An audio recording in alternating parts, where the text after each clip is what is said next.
final stage of this. So we've got our Aiki, we've got our Kozushi, we've got our Temi, and then the final one we just call KUMITE, which I know kind of means sparring anyway. But this is to bring everything together. Now for this, we're very careful. So everyone wears gloves, obviously fingerless, so you've still got some hand control. But generally on mouth guarding today, but headgear and gloves, just so we can add a little bit of something to it, make it a bit more realistic, and it just allows people then to go as hard as they are comfortable. And obviously, if you're training with a less experienced person, you can ease up a bit. So this is basically just 50% strength, 50% intensity. So if Joe's coming in, obviously I'll give him a headgear on to look at the headset. But if Joe throws a punch at me, he could be a bit harder than that guy. So I'm just, it gives me time to think. All right, just gives me time to think. This isn't an actual, it's not a pit fight. And this is the thing with sparring, you have to be sensible, and everybody has to acknowledge the rules to it. So if we're going through it, we can do the same as we did the Temi one. I can defend, Joe can come in, and I can try and stay in front of the camera. Just going to use this because I'm slower than Joe. And then we change around. I'll try and take Joe. Southpaw, sorry.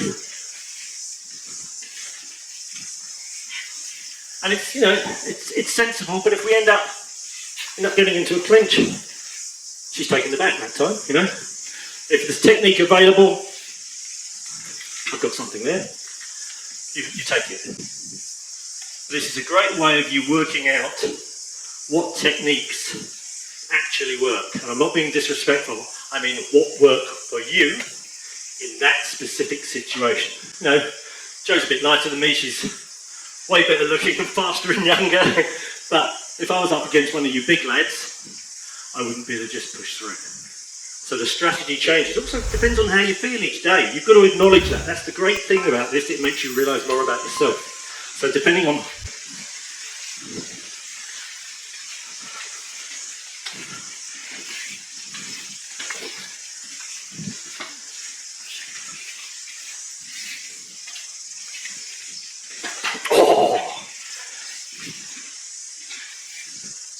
I'm just going to go on for everyone. Thank you.